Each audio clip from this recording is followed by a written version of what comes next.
Welcome to This Week on Xbox. I'm your Xbox Jedi, Larry Herb, Xbox Live's Major Nelson. This past weekend, I traveled far, far away from Seattle, Washington to partake in Star Wars Celebration 2017 in Orlando, Florida. The big news from a gaming standpoint was the reveal of Battlefront II and what to expect in the upcoming game. I had the opportunity to interview a few members of the development team from DICE, Motive, and Lucasfilm.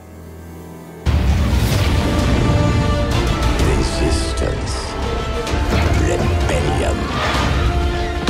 You will burn these ideas away. Hope cannot save them!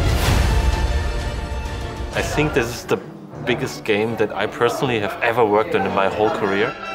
Just the amount of scope is breathtaking. I mean, we are doing something so ambitious and so big that EA had to bring three of their biggest studios to bear on it. And I think that was maybe not surprising, but certainly was inspiring to go like, they're gonna really take a big risk and try and build something that's really remarkable and unique. Telling something from a new perspective, actually, I think was really interesting to us because we haven't told a story from the Empire perspective in a long time. You need to think about what are the gaps and the question left unanswered. And one of the gaps that we identified that was really interesting to us is, who are these people? Who is the Empire? How are they organized? The rebellion cannot be allowed to persist.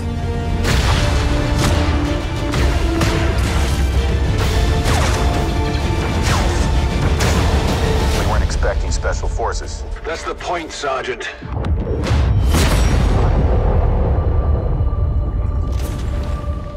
Impossible. Her name is Aidan Versio. She comes from a long lineage in the Empire of army people. So she has been born and raised to become a leader. But as she continues her journey, she will come across some of these heroes like Luke and Kylo.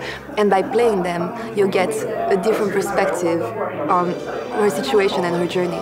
Another thing that was really important to us was to make you feel like a special force unit that elevates Aidan above the usual stormtrooper in the battlefield. That's also how we came up with the idea of our droid. He has special abilities coming from the Empire that make her a force to be reckoned with in the battlefield.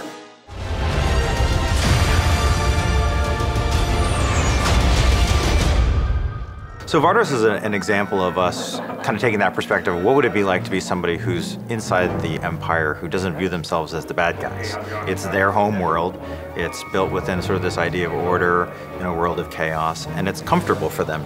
This world from now on will be part of the Star Wars universe, and so we have been given the great gift to leave our mark in the Star Wars galaxy.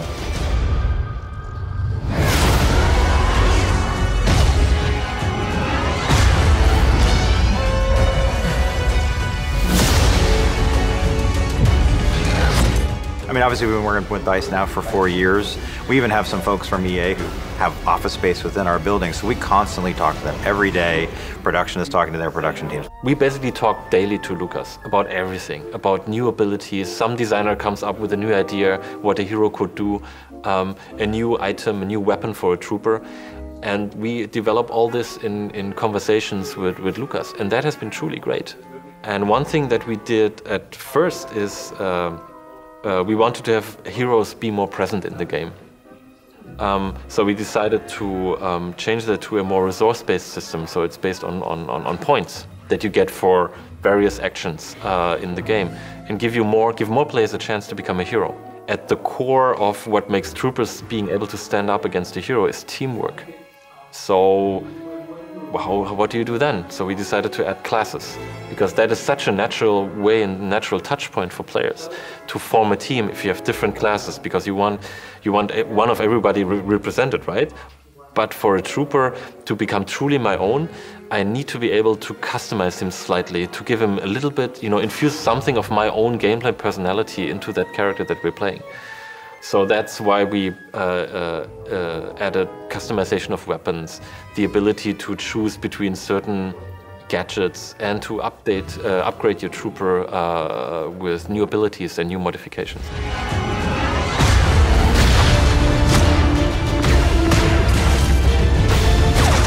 the addition of Criterion allowed us is that we can give vehicles their proper focus.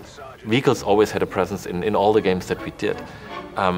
But in Battlefront, you need to treat that slightly different because they're not only vehicles, they're also almost personalities. You know, the Millennium Falcon is not a vehicle, it's almost a character.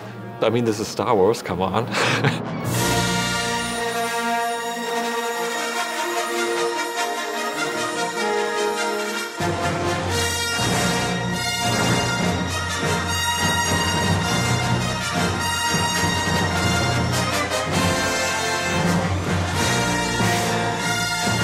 Class system is definitely something everyone's been asking for. Darth Maul.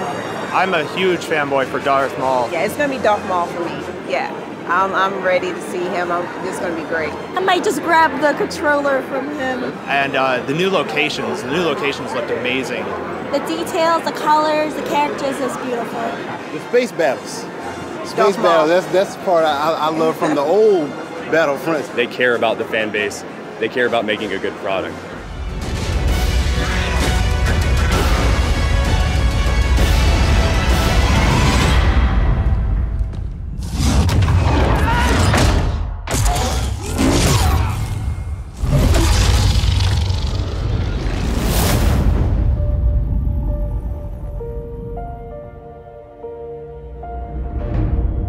With Project Scorpio coming this holiday, I can't wait to experience the Star Wars galaxy like never before. If you're a member of EA Access, you'll be able to start playing the game on November 9th, before the game releases to everyone on November 17th. Between EA Access and Project Scorpio, Xbox will be the best place to play your favorite Star Wars heroes. That's it for this week on Xbox. We'll see you next week for an all-new episode. May the Force be with you.